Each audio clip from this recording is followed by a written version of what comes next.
Hey, welcome back, friends. Gabriel Kevin here. Another installment on my Studio One DAW, DAW, Digital Audio Workstation, if you didn't know what that meant. And it's going to be today, I think, about navigation, how to navigate around Studio One and what does all the little buttons do, etc., etc. And again, this is part of my suite of tutorials for not just Studio One specifically, but also non-DAW related, being how to produce. And everybody, I believe, is a producer. You don't have to be a producer for many, many years. Your actions that you take actually is probably a lot of producing while you're mixing and even thinking ahead when you first start recording. So I have things on producing, on how to mix in general. It doesn't have to be a specific DAW, but I use Studio One as my example because I really like Studio One. Started with Pro Tools. Studio One to me, I switched because it's just a little more intuitive. I love the drag and drop stuff. I love how you can navigate around, and I love how it interfaces with its own types of like audio interface like Studio 192, which I use. And please look at my tutorial or my video on the stuff that's in my studio that grew over time, etc. So anyway, I digress. As usual, if you know me by now. So today, navigation. What we have here is one of my songs, Red Hot, and we're going to show things that you can do and how you can move around and size and stuff like that. So let's just get right into it. So in this window here of the DAW, there's a lot of stuff at the top that we're going to go through. You have the track view here, which shows all your tracks. You can go up and down. We'll get into that more. Down below here is the console view. If you have seen my other videos, you know I'm a big fan of the console view. I'm old school. I might be old, maybe. We'll see. And I just like seeing the faders and stuff like that because I always worked with, before the virtual stuff like this, always worked with hardware, and actual mixers and actual physical faders. And I do use fader port 16 and fader port, the single one, which directly interfaces with here. So if I move a fader on the hardware, these faders will move here, etc. So I just like the way everything interfaces. So down here, yes, and I also like the console view. And you can go up here and you can under view, you can have all different kinds of views, which we're going to get into. So anyway, and then you have over here what you are showing on your screen. So you can show your inputs down here. You can show your outputs. You can show external. If you use an external MIDI devices, you can show your instrument tracks, etc. And then you have, a list of instruments here, etc., etc. And we're going to get into that. He's moving fast. Over here on the right, you have a drop down for instruments and effects. We're going to get into that. So let's start with the basics. So here we have our tracks, or your tracks, if you did recording. And one thing we can do is scroll up and down just using the mouse. So that's what I'm doing. That's easy. The next thing you can do, if your mouse allows it, is to scroll right and scroll left. And I'm just using my mouse right now. Okay, and it's going a little crazy. So I tend not to do that. I'd rather use the scroll bar here. So down here, right below, once it stops doing its thing, stop. There. That's why I don't use the mouse. And if you take the scroll bar, you can scroll to the left and you can scroll to the right. There's also a little triangle here that you can do it incrementally that way, and there's a little triangle here you can do it this way. Okay, that's cool. Now, what else can you do? So you can actually size your tracks. So if I take this one and I highlight it and I grab right below it, I can make that track get sized out this big because I want to get deeper into it, etc., to do some stuff, whatever I'm going to do. This is not changing anything. It's all visual. So I can pull that back up. And if I wanted to, I think this is on some other videos, you can highlight this one and highlight multiple ones and pull it down, and they all go. There you go. And then the other thing you can do, say you're all out of whack and this one's down like this and this one here, let's go here, and this one here is really tiny, and this one here is like that much, and they're all out of whack because you've been doing stuff. You want to put them all back together the same. You don't have to go back into each one and try fixing it.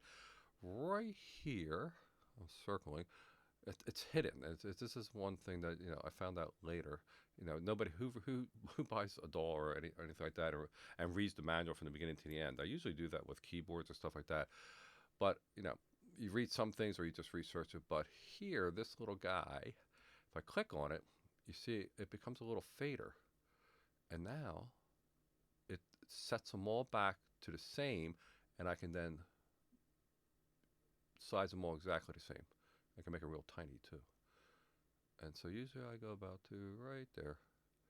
So that's a cool little thing right there to resize everything. Then you go back and size them again if you want. So end of that discussion. Over here, I'm circling over here to the right, is your zoom in and zoom out.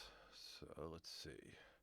And again, this tutorial is really about navigation and little things you can do to make your life easier while you're mixing or recording and all that stuff. So over here, there's a small triangle and there's a large triangle. And now I know my stuff is activated. Okay, cool.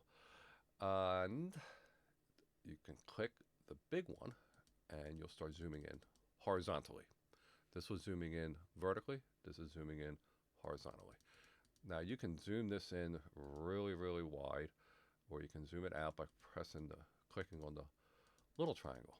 Now if you don't feel like waiting forever, if you want to do a really big zoom, there's a little scroll bar thing here, and you can just pull it and you can zoom all the way out and get really crazy down to the minute detail, and you can pull it right back real quick like that.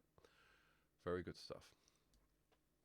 On the side here, there's a vertical scroll bar, again with the triangle, so I can click this bottom triangle and it's going down, and the top one, it's going up, and there's a scroll bar. I tend not to use this over here. I tend to just use my mouse up and down, but I don't use my mouse left and right, and this is just Gabriel's idiosyncrasies. But I feel it's more control when I don't know, I have a mouse up and down. Maybe it's just I'm like working with not Windows, like Word or Excel or something. So that's how you navigate around your tracks. Also here, and if you look at some of my other videos, there's the global solo button and then the global mute button, and it's real quick. So if you put on 3 solos and you want to unsolo them, you don't have to necessarily click each one of them. You can just click this thing and they all unsolo. Click it again, they solo again. When you change your soloing and just click one, it resets, and now it's only going to do that one, which is really cool. So when you want to do A, B, I did something, I do my solo, I like it, click this button, and if I had 5 things on solo, they all go off, I can hear the mix, click it again, and go back and forth. Same thing with mute. I'm not going to do that, but it's the same thing. Okay, cool. Now, down here below, because I use the console view, and again, like I said, up here in the view, I can turn that off. Here's console, it's checked, I'll turn it off, and it goes away. And I have all this real estate. But I like the console view. I can just do so much with it. So then I put the console view back. You can size the console. So you can size the top part of the console like I'm doing here. And that's where you're going to see all your plugins and inserts. Okay. And down here, one more sizer is for your sends, which I don't really use, so I kind of hide them. And then down here, you can size again the size of your actual fader and your meters. So I try to find a happy medium between them, which is probably about right there. So to the left, and let's do one thing first. The other thing about this is you can grab the side of the console on the left of the mixing faders or output faders, and then you can pull it to the right. And nothing's getting destroyed. It's just kind of hiding behind this main fader. The main fader never moves because the main fader is kind of important. So you always want. They made it so you always see it. And then when you move it out of the way, then you get to see all your input channels. So these input channels are directly related to your audio interface. Again, I use Studio 192, which is a hardware. Check out my video on my studio again for my hardware and stuff. And it's down there. I'm looking down at it, and it has 8 inputs. The first one here is actually stereo input, so you can see it has kind of a stereo bar. which is input 1 and 2, but then 1 and 2 right next to it actually are also mono.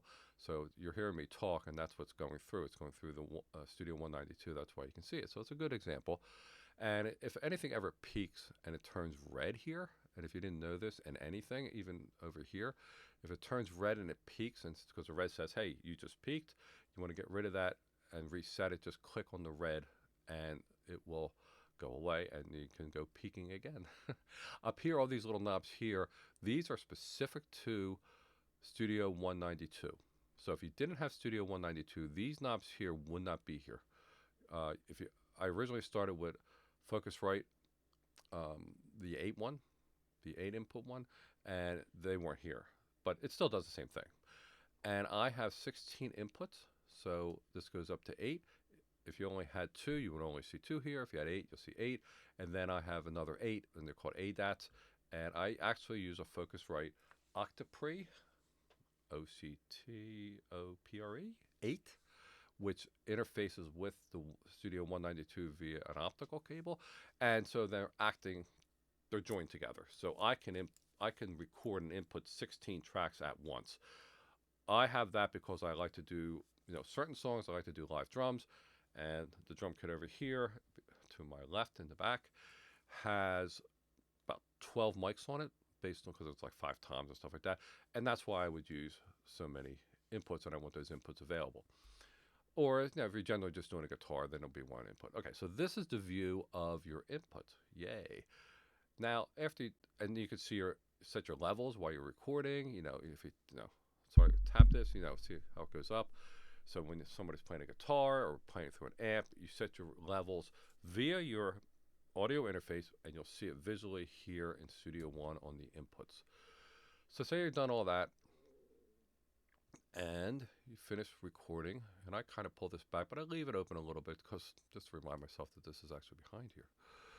And now I can see my output console of Trent. Okay. Now that's really digressing. I don't even know why I said that. So, okay, console. All right, so here we go.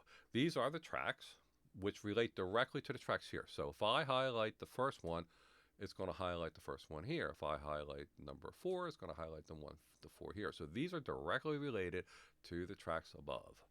The colors are the same too. They're related. So what's interesting is now I can see this up here. But I want to go to this red track here, which I'm going to click on, and it will move the visual above to that track. That's pretty cool. And if I do here, it's going to move this one. If I jump all the way down here, it's going to go here. And anything you highlight here, if I highlight this guy manually, and I say highlight 4 of them, it'll highlight all 4 down here. So again, they are directly related. It's just different functions that you can use. And of course, down on the console level, you're going to have more things you can do. So within the console, you have generally to the left will be your audio tracks. And you can look at my 3-part track tutorial, which goes more in depth into that. And then as you scroll across, there's a scroll bar down here. And again, there's a little diamond here that you can do it incrementally, and one over here.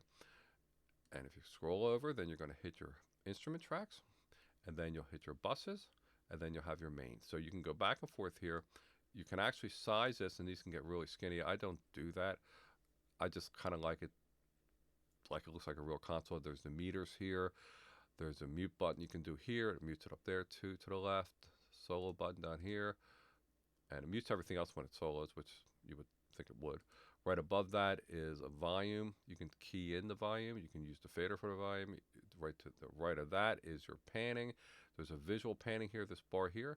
So if I pull this way, it moves the pan R82. But it's cool because I like this here, this thing here, because I can see, wow, hey, where's this instrument? Where is it? Oh, it's panned that far.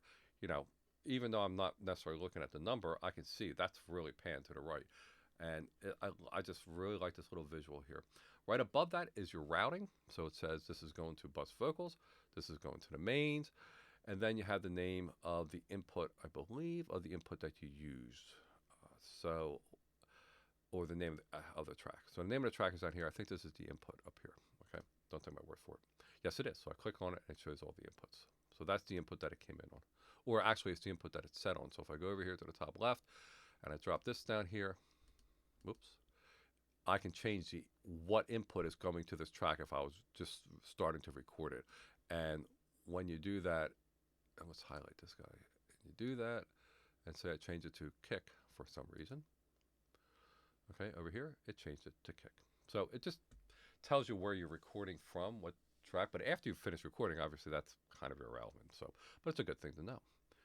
And again, to your right here are your buses. And look at the other tutorials for, I have one for buses and for different other things. So again, this is only for navigation. So that's that.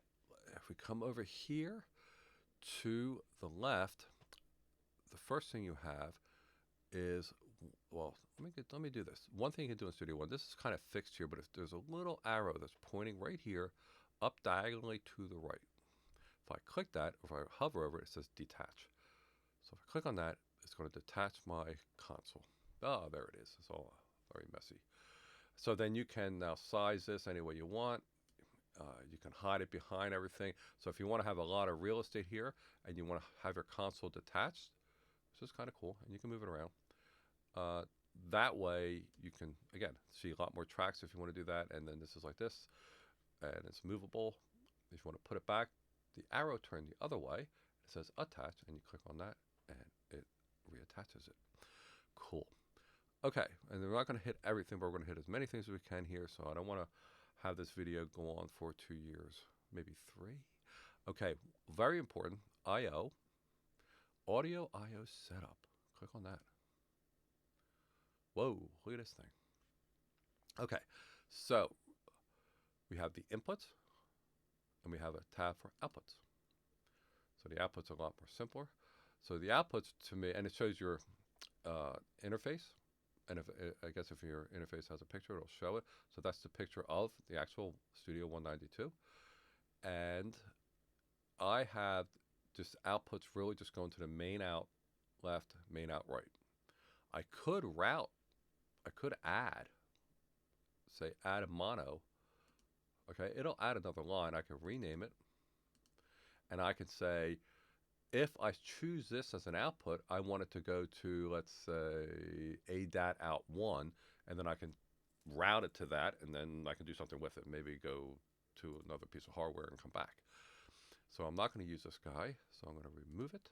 So I just use left and right. So let's go here to inputs, which is a little more complicated. Gabriel, what are you doing? No. Okay. So when I first had set this up, I was doing live drums. And therefore, that's why you see kick, snare, hi-hat, high tom, high mid-tom, mid-tom, low mid-tom, low tom. It's a lot of toms. You can scroll here. And basically, this is my setting up. I created these. At the top line is the actual hardware. Excuse me. So the first one is a stereo. So down here you can add a mono or add a stereo input. The first one I have as a stereo input. Now these could be anywhere. So I chose the first 2, left and right. So when you do a stereo, you have to designate left and right. It makes sense, right? Then if you create mono, so you're just going to have a microphone for a vocalist or a microphone on an amp, then you can just say add mono, and you can move these. So you can like put it there, and I can put it there. So I can say, for this general purpose, I'm going to use mic 7. Now, mic 7 will come into general purpose. So where does this general purpose go? What do I do with that? Hey, going back over here, remember? In each track, there's a drop down. Now, I won't drop down because this is open. But general purpose, all these listed here will drop down, and we'll do that in a minute, over here. Because you can see this one here says kick. So that's assigned to... Let's go here to, whoops, it was over here. It's assigned to mic 6. So the mic 6, since I have mic 6 assigned to something I called kick, then when I go over here to this track and I say I want to record the kick drum, I have to select that drop down that says kick. I don't have to worry about what where it's assigned. it's more, you can make it more intuitive to your own, what what you will remember better than rather than mic 6. Well, what the hell's mic 6? I don't know. It's a kick drum. Okay, so you type in here kick drum, and then when you drop it down, you know you're getting the kick drum because you already know ahead of time that it's mic 6. Make sense? So you can move these around and do whatever you want. I'm going to put this guy back because um, I wanted to keep it where it is. So anyway, so I'm going to cancel out of this. That's your I/O setup. So what was the point of that? The point of that was if you click this I/O thing here, you can rearrange your I/O setup without having to go up to preferences and stuff like that. Cool stuff. And just to prove a point, if I drop down this thing here on the left, there's the kick, and it actually tells you what mic, so which is really cool. And then you could pick whatever input you want for that track for what you're going to record. There's your pretty quick, basic, how do I select which one of my inputs goes to what track? That's how you do it. Okay, so here, small or large, there. Did you notice the console change? So, and now it's going to change back. Okay, so that can adjust your console view. This here is your narrow or normal. I talked about that before. The narrow is kind of funky to me because I can't see the meter. Well, the meter's above it, but that's actually kind of cool too. So, play with it. Which one do you like better? The narrow obviously is giving you more real estate there. You can see everything at once. So when I go to the wider one, I have to scroll back and forth, but I just like the way this one looks. So preferences, preferences, preferences. Okay, the next thing is the inputs here will show your inputs. The outputs will show your outputs. It's whatever you want to visually see, your external, your actual instruments. So I clicked off instruments. I clicked it back on. There's a list of instruments that you're using in the song, not what's available. To the right over here is what's available. This is what you're using. It's just showing you that. And then there's a couple other things down here. You can look at their tracks. You can look at your instruments and your channel list. So if I click this channel list off, this part here will go away. And then it'll come back. I recommend keeping it on because when you hide tracks, and it's in the other tutorials, when you hide, in the track tutorial, obviously, when you hide a track, it's important to have this here because if I hide a track, this little button here will go off, and I'll be able to see which tracks are hidden, and that's a good thing to know because if you don't have this channel list and you hide tracks, and where are my hidden tracks? For whatever reason, you're hiding tracks. You can hide tracks, say hide everything but the drum tracks, and then you can create a scene with that, and then you can jump around scenes, and that way you can say, oh, here are my drums, and oh, here are my guitars, and you have different scenes, and that's really cool too. So that can be done down here. You have different scenes that you can add and not add. Here's add a scene, etc. You look more in the manual on this kind of stuff. Here are your buses that you can show your buses. So if I click that off, I'm all the way here to the right over here, the buses are gone. If I click it back on, my buses are back, etc. So this is all visual stuff here. This instrument one is kind of important if you are doing some stuff like, look at my Easy Drummer tutorial from its Tune Track plugin and Easy Keys. I use them a lot, and you can expand what's in that. So this drop down here, you can expand, you can collapse, you can rename, you can remove. Well, I wouldn't remove it if you're using it. So it's open now. So now I can see, okay, these are the outputs that are coming out of Easy Drummer. Mostly everything comes out the first one, but if you want to segregate the snare, you can do that. And obviously here I've done that because I want the snare, I want more control. I put an automation track on top of the snare, and you can look at the automation tutorials and the track tutorials because I want to manage a snare in an automated way, which you cannot do with any Easy Drummer. So, but they allow you to output it separately, and then you can manage it separately by using an automation track. Okay, so then you can collapse that back. Okay, so that takes care of the real estate down here. This stuff over here, this COM here, is very specific. The one that's to the right of the main is very specific to Studio 192. If you don't have Studio 192 audio interface, you will not see this. You can do talkback stuff, main mix, what mix is coming through. I can give a little quick thing of what this translates to, and these top ones here, right here, translate to right behind my thing here is, that's the mixer and the GUI for the Studio One 192 audio interface, and you can see my vocal, my microphone here is on and going through that. So again, I just want to point out that some of this stuff here and here you will not see if you don't have Studio 192. Just wanted to make that point. Okay, over here to the right, we have a list of all the effects plugins that you have. Okay, it'll be the ones that you have or the ones that come with PreSonus, which is cool. I'm collapsing these. Okay, and here's Synchro Arts. So here's PreSonus, and these are the ones that obviously come with it. I'm not sure if they all come with the lower version. So this is the Pro version. There's the Artist version and some other ones. I'm not sure how much of this goes with this, but everything you're seeing here is the Pro version. So that's the reference I'm using. So I can do this. I can close it. That's those. Here's my isotopes. And I have a tutorial on how I use the isotope. I do use Nectar. It's a vocal plugin from Isotope. It's a little bit heavy on the processing side, but it's awesome. It's just awesome. I have an old one here, Ozone, because Nectar and some of these are Ozone 9, which is the latest one I have, but I do still have Ozone 5, which I do like, and you can see that in my Isotope tutorial, because there's some things in that are not in 9, etc., etc. So that's Isotope.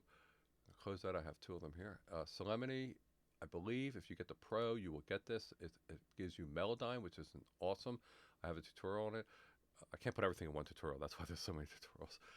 It's a Melodyne. It's an auto pitch correcting software, like an auto tune, but it does so much.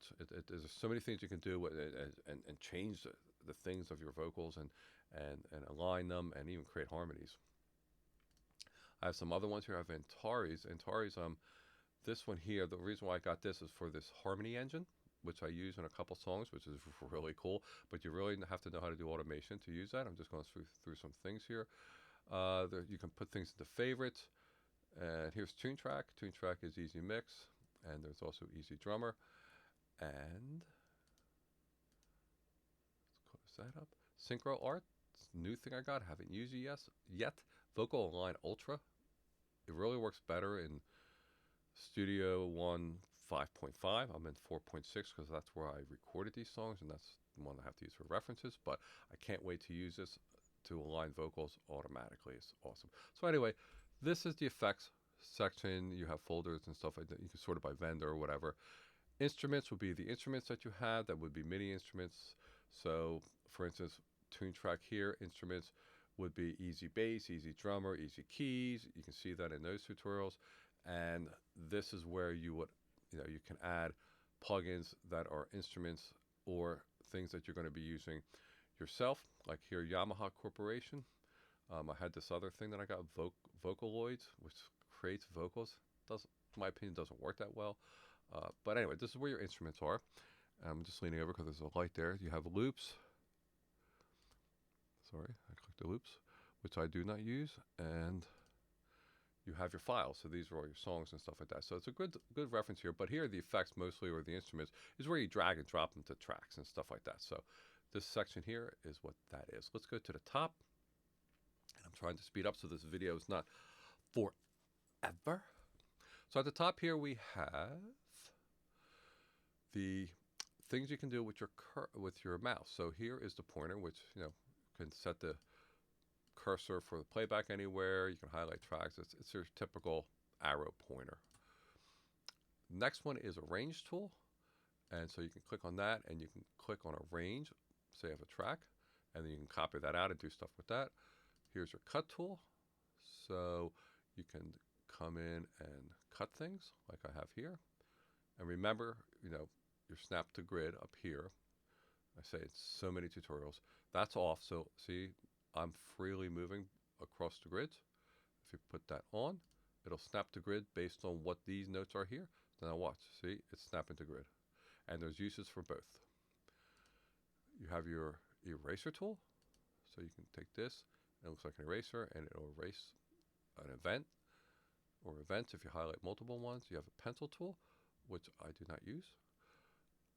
So sorry. You have your mute tool, mute, so you can mute tracks like this. You mute that one and unmute it.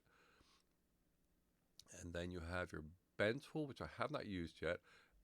Definitely listening tool is cool because say you want to listen to just a section of something and you have your cursor over here, but you want to hear this, or if you have layers, within the layers, you can't play them unless you move them up to the top layer. So with the listening tool, and I'm not going to do it here, if you just like drag it, it'll just start playing that section there. So, okay, question mark, you can bring the question mark anywhere, it'll explain it. I'm going to move quickly through this because there's a lot of stuff here. Quantize, if you're quantizing a track or something, this will say how you're going to quantize it. Again, this thing here is your toggle snap. I like saying snap to grid, so sorry. This is a toggle ripple edit. It's pretty cool. I haven't used it. I'll try to do a tutorial on it, but it's kind of cool. It has like when you're doing something, I think it has a ripple effect. This one I have on all the time. This is your auto scroll. I'm not sure why you would ever have this off. And that's basically if the song, let me put this back to the pointer. If the song is playing and it goes, and this cursor here is playing through the song and it goes past the edge here, if you have this off, it'll just go off into infinity. You won't be able to see where it is. So auto scroll is basically your way of clicking that on and leaving it on, so when the cursor and the playback goes across here, it shifts the screen over and it keeps scrolling for you. And I'm not sure why you wouldn't do that. So anyway, okay, so down below again here is your grid, and this is going to define how your snap to grid is going to work. You have different things that you can do with quantizing, straight, triplet, stuff like that. I'm not going to go into the detail of that. So this section here I don't use that much, but it's ways of quantizing and adjusting things. So, okay, cool. Yes, he bypasses the things he doesn't use. Okay, so over here on this line, we have different views that are above the tracks. So here I have a marker, what they call a marker track. Again, it is not an audio track. It's not a track that's being mixed. Studio One PreSonus calls it a track. So it's a marker track where you can put your markers. So you can put your cursor here and click the plus sign and it'll add a marker. You can change the name. It says number 22. You know, I tend to put markers at the beginning of each of my arranger track sections, which is the next thing we're going to talk about. So here's the arranger, and there's a tutorial on that because it's really important, but I'll just talk about it real quick here. You can segment out. I'm going to scroll over.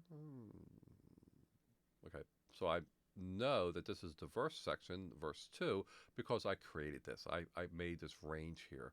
And then I usually put a marker ahead of it, so if I want to jump to that marker, or if I want to mix down, because you can mix down between markers. Say you only want to mix down this verse and that chorus. You don't want to mix down the whole song, because you're only making changes here. So I don't want to mix that down. You can, when you do a mix down, which when you come up here to song, and you choose export mix down right there, it will ask you, well, I can actually do it. It'll ask you export what range right here. So you can say from the song start marker to the end marker, which you look at the track video, the very beginning of the track, part 1, it explains that, which is the beginning and end of your song, and you can move them, or between each marker, or between selected markers. And you could set up your markers, and then it'll appear here wherever you set it up, and you can say, I want to go between marker 10 and marker 13, and that's all mixed down. So you can quickly do some tests of things, and that's really cool.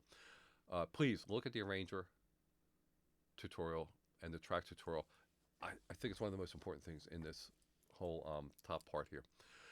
Okay, so what else we got? We have this button here, which shows automation. So the track view here will change to the automation view, which shows what automations you have on what tracks or what you set up.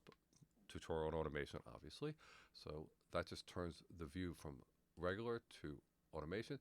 This is your marker track. So see the marker track here? If I tick this, it goes away. It really is still there. It's just not showing. I'm not sure why you wouldn't show it. This is your arranger one, so that'll make the arranger disappear. This one here is for open chord track. I believe it's kind of new in the 4 point whatever series. I think it helps you identify what chords are being played. I never use it, so You can look that up and see what that's more about. This one here is important. This is it's a little clock. It's your tempo track. Now here, it shows your tempo across the songs. So I can pull this down, and it gives me more information. Cool. So it says max tempo 400, which would be really fast. Minimum 10, which would be really slow. This one's at 136. Now, really important, if you go all the way down here to the bottom right, right here, circling, there's your tempo of the song. So if you don't use this tempo track, you set your tempo down here, and you can change this. If I click on this, okay, I can type in a different tempo. It'll take some time for it to process, and I do believe I have a tutorial on that. And it'll take some time to process, but you can literally change your tempo. And I found usually, and I saw this in another tutorial once, where you set your tempo, you like your tempo, maybe you're at 120, which is kind of an average tempo. And when you're done, I would highly recommend changing that because it's dynamic. You can change it back. Actually, you just can undo it. Changing it, say at 120, change it to 125 for the the heck of it to see. And it'll change the whole song. It will not change the pitch. It'll be perfect. The pitch will remain the same. One of the best things of technology of today, because back in the day, if you change your tempo and your recording speed, your pitch would change, and that would really not be good, because then you couldn't record things on top of it again. You kind of fixed at that point. So try it 125 and see what it sounds like. I always end up accepting that. I usually have it at tempo, and then at the end, and everything's done, I'll increment it by 5 or 3, and I'm like, yeah, it's better. So try it, and then you can just undo it. So anyway, but where's he going with this? Okay, 136. If you don't use this tempo track, it's going to be 136. So he says 136. Now, it's based on the time bar. So if I put my cursor here, it's 136. If I put my cursor here, it's 136. It stays, see? Okay, but what can you do? You can actually add, like in an automation track, and this would be automation of the tempo. Very cool. So I can click I click here, and it'll create a point, and I can click here and create a point, and I can literally type in, and I'm not going to do it here, but I could literally type in, well, I could here. I'll put a point. Now it takes a moment because it's adding a point in tempo, and when you have a lot of stuff in your song and everything, and it has to process that. So when you do tempo stuff, have patience. Now I can literally right click that, and it brings up a dialog box and it says 136. If I made that 137, or say 140, right, and I hit enter, which I'm not going to do, then right before it'll be 136. When it hits that point, it's going to go to 140. The song will actually increase at that point and stay 140, and this bottom here will change to 140, and it'll just keep staying at 140 unless you have another point to change it back. Okay, so I'm going to undo that. See, it takes a little time. And that's one cool thing. I actually do, in one song, I'm not going to say what song, so you can check them out. They're on Pandora and Spotify, and they're also here on my channel, fully mixed and mastered. That's why I like you to hear them, because then you can see all the stuff I'm doing here, and then you hear the final product, which is really cool, and that helps convince you of like making sure that you do good mastering and do it yourself. I would recommend, and look at my mastering tutorial. So that's what you can add here, and this one here is kind of funky because it's add tracks, when you can actually go up to track here and add tracks. So anyway, you can add tracks here too. So it's nice and versatile. The last thing I want to go through, and I will try to keep this under 45 minutes, and I apologize it's long because there's a lot of stuff here. So down here you have, right here is your performance. That's your performance of your CPU. Now, if you have a lot of things like I do, like a lot of nectars and stuff, this blue bar is going to go way to the right, and if a little red happens there, you're peaking out your performance, and you're going to get some degradation when you play back. So be very conscious of the plugins you use, and be very conscious of how much CPU you have. Now, I have like multiple terabyte, 10 terabyte disk drive, so I don't worry about space. But as far as the CPU, I currently have a Mac Tower 2012, and I have upgraded that to 32 gigabyte of RAM, which is the max that will take. I'd like to get the new Mac, but it's really expensive. And if I have too many heavy duty plugins like Nectar, this will start peaking out. Now, there's ways to buffer that and stuff like that. You can look up. I can do a tutorial on it to try to help this. And if you start buffering that, then you might get more latency. It's back and forth. So just be very conscious of looking down here, making sure, because if you start playing back something and it's starting to stutter, generally you're maxing out your CPU and you have too much going on. It's a common thing. I highly recommend going on YouTube and looking up that, performance and DAW, DAW, and the issues, and everybody tends to end up with it. So it's not specific to Studio One. I think Studio One's pretty efficient. The one thing I like about Studio One, I believe when I was in Pro Tools and I would have a performance issue, it would actually give you a dialog box. I'm not sure if that's true anymore. This was a while back. A dialog box saying, no, you're crapping out of the power you have on your computer. Here, it just starts to stutter and just shows down here. So it doesn't kick you out or anything, which is great. Down here, 48 kilohertz. I highly recommend when you create your new songs to use 48 and 24-bit. If you don't have that, because you just have more bits and stuff to work with. A great mastering guy I used to go to in the Philadelphia area, that's where I'm from, he always said, no, 48, 24, even higher. More bits you got, the more you can mix, the more you can master. And of course, if you're going to mix down to a CD, you're going to go to 16 and 41.1. Or if you're going to send it out to Spotify, I believe, CD Baby, they all require 16 and 44.1. So you can always move down. But if you start at 44.1 and 16, moving up is not going to do it. It's just going to have blank space, in the number of bits that you have. If that makes sense. Okay, down here's your clock timing. Here's your transports. I'm looking around my webcam. Over here, very important, you have a metronome. Okay, where you can set your clicks and stuff like that. And I do believe I have a tutorial on that. And then this one here is really important, auto punch. If I turn that on, it'll go into the auto punch mode. If I turn it off, it'll go not an auto punch mode. Look at my recording tutorial on how all this works here and what you should do. For timing, this is your time signature, music theory for 4/4 time, which is most rock and roll and pop music, tempo, and I believe that's it. The last thing I want to talk about here, we have record mode, instrument loop record, and note repeat. I do not use note repeat, and I don't use the loop record. If you're doing a lot of loops and stuff like that, you're going to want to look up this stuff. I can't help you with that at this point because I don't use it. But I believe that's what it's for. Record mode, replace means it's going to replace on top of the recording. So if I was recording up here, on top of this, it's going to replace on top of it, which is your standard idea of how recording works. You could always undo it, etc. Take to layers. If you look at my track tutorial, I think it's on the third part. It's awesome. It's where you can where every record that you do, when you hit the record button on a track, it'll create a new layer and create a new layer.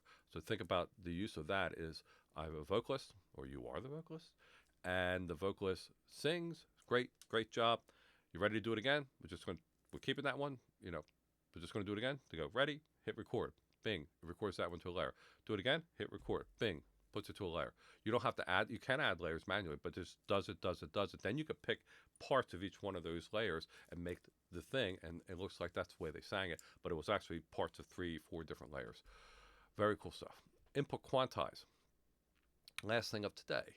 The input quantize is, be careful with it, because it will, based on your quantize up here, it will quantize what you're doing. I did use it once intentionally. So if you listen to Wonderland, and again, that would be here on my channel or Spotify, Pandora, stuff like that. If you listen to Wonderland and you go after the bridge and it has a chorus and then it goes into a solo, and it's a guitar solo. It's kind of like a kind of classical, classical type guitar, but I put on input quantize and I played it, and I had it set, what if the quarter notes was 8 notes based on my play, how much interval I have between each notes, so it will quantize correctly. It won't quantize everything on top of just a quarter note, if you know what quantize is. So quantize aligns it in the timing, forces it to align in the timing. So I played it, and it input quantize it. I literally put it right on. And if you listen to it, it does a little bit dehumanization, because humans tend to, you'll sway a little bit on a solo and stuff like that, which is cool. That's part of the solo. But I wanted to have a little bit of music box type of feel. And that's perfect for like a music box feel. So when I played it, even though I didn't play maybe not perfectly on the quantized notes, it quantized it. So when you listen to Wonderland, you listen to that solo, it is, you'll hear it is quantized. You know, now conversely, not having input quantize on, listen to Yellow Butterfly in the beginning and at the end, where I have the classical guitar and I'm sliding and I'm kind of pausing before I hit the next note because that's the feel I want. Okay. If I had input quantize on, it would just align all that and it would lose its feel. So there are reasons to use it and reasons not to use it. So just play with it and see what's the best thing for yourself. At this point, I believe we have gone through most of the real estate here and things that you can do. A couple more things real quick. Up here, this is the track list. So if I click this, it gives you a list of all the tracks, which in a way is the same as the channel list down here. So I tend not to use that. So I'm going to unclick that off. This one here is the inspector. Inspector Clouseau. Sorry. I'll pause on that one so that everybody can just say, shut up, Gabriel. Okay, inspector, kind of important. I usually leave it closed unless I want to do something. But here you can say what, if it's something's in a group, what layer you're on. Let's see. This is important. Tempo, time stretch. You want to have that on time stretch. If you're going to change your tempo, have every track on time stretch and look it up in the manual. There's more detail with that. And the time stretch here, if you're doing, I think, different kinds of time stretching, this says do it like it was drums and stuff like that. Read up on this, but in order for I believe, for the tempo changes to work across all the tracks, this, at least the first one, has to say time stretch because you're stretching time. There's some things, delay, follow chords. I've never used it, automation, etc. So basically here, the only thing I've ever really used here is the tempo time stretch. But you look it up and it's good stuff. Okay, I'm going to close that. Here we have a wrench and it just shows different options. So you can read through these, it's how you're editing your visibility and stuff like that. So some good stuff here to go through. Again, one reason why I really like Studio One is because it just has so many things that you can do and move around. And the last thing I want to show, the last thing he wants to show is up here on View. Okay, now View, there's two things here. Now there's a lot of view things here that you can show stuff and not show stuff. So just play with it and you'll be able to go through it. There's a scratch pad that you can actually take things and put it to a scratch pad and mess with it to see what it sounds like without hurting your song. Great stuff, right? Okay, so, and look in my track tutorial, and he keeps talking. Now, what I want to get to here is one thing I love about Studio One, okay, is, see it says songs, and it says Red Hot, because I'm in Red Hot right now, and that's why it has a check mark. If I had 3 songs open at once, which you can do, and I have done, so have Red Hot open another day and Wonderland open, this will be a list here. And I can then say, okay, I want to switch from Red Hot to Wonderland, and I would just click right here on Wonderland, and the screen this will go away, and then the Wonderland will come up, the editing of Wonderland. The other one's still there, so you can edit multiple things at the same time. And then even cooler, okay, is you go down to projects. Now, project is the mastering suite of the GUI interface for mastering within PreSonus Studio One. And this is where you would do your mastering. So I called my mastering Angel. I forget why. Okay, so what's your point? So here you can switch between songs. But the other thing is if I go here and I click on Angel, which I'm going to do, you will see that it's going to switch my screen to the mastering screen.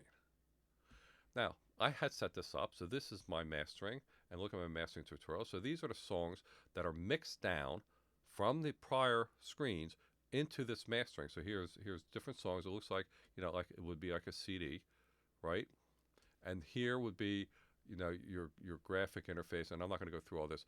And here's the songs, and you can move them around. And this will be, you can do a digital release, you can do a DDP, which would be for CD, an image for CD. You can directly burn a CD.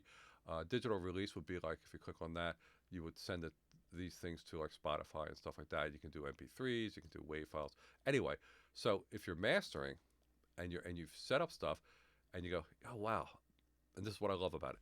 That's why I think you should do your own mastering. So I'm here in the song, and I hear this thing here, or I've taken this and I've digital released it, and I'm listening to headphones somewhere or in my car, and I'm like, I want to make a change to that song. If you go to a mastering house, they're going to charge you for those songs to be mastered one time, maybe free one extra time after that. And after that, you're gonna have to they have to reload it every time, and that's what we used to do. And nothing wrong with it if you have really good mastering guys and you're really, you're ready for it. But sometimes, like, okay, mastering changes things how they are heard. So, maximizing, things will come out into the mix in the master final mix that are not necessarily in that prominent in the normal mix, which is what you want to do generally. But sometimes you're like, well, that came popping out a little bit, that snare is a little popping out in this song right here somewhere, whatever. So what I can do is go up, have the song already open, go up to the view, go say it's red hot, go back to red hot. That'll take a second. It'll go back to red hot. And this is all navigation stuff, but this is something that's real cool. I'm sorry this video is really long.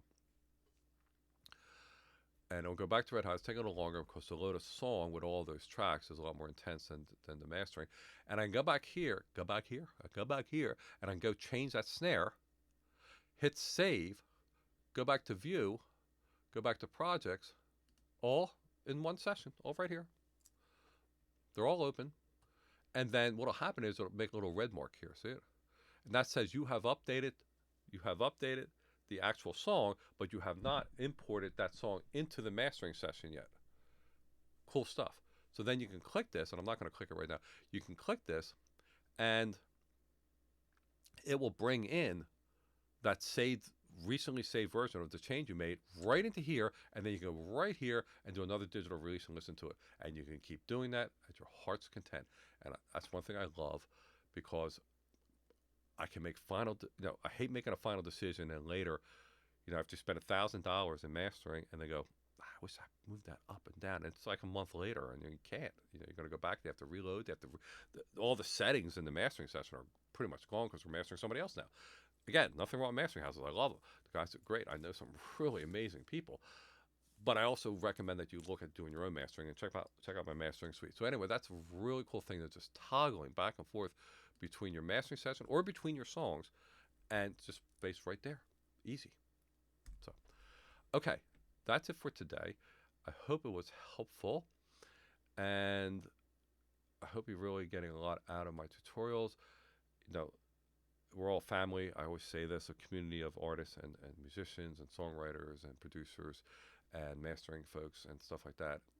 And we're here to help each other out. So please put comments in, things that maybe I got wrong, or you think, I think it's this way, which is great. Just be civil. Let's help each other out, call things out. And, if you're finding this is helpful for you, I do have more coming out. I do have other things that are not directly related to music, like my Radical Cathedral show. You should check it out. Or how to make Philly cheesesteaks, or how I wrote a novel, if you're into that kind of stuff too, and all kinds of stuff. So this channel is Everything Gabriel, and that's what it is, all about everything. And one of the major things is music, and I am a songwriter, and I'm a mixer and a producer and stuff like that. So please subscribe to stay in tune with everything, pardon the pun, to stay in tune and up to date with everything. It also helps me out. And please like and share with your friends. And at the end of the day, I always hated that. At the end of the day, this is Gabriel quips and stuff. At the end of the day, why can't it be during the middle of the day? Why does it have to always be at the end of the day? And the other phrase I like, I did come from a corporate world. The other phrase I always liked was, the reality is, you hear people saying that, and I say it sometimes, right? The reality is, well, why wouldn't you say the reality? Why would you say something false, right? And the best one is, the reality is, at the end of the day, and he makes himself laugh. And at this, I'm going to sign off. Please subscribe. Please like. Please put comments. Please share. Have an awesome day. And I hope that everything you do turns out wonderful and you're happy with it. And just keep doing it. And the one thing I'll leave you with is never give up. Never quit. Because when you do that, you're done. No matter what, just keep going and keep your dreams alive. Take care and have a beautiful day. Thank you.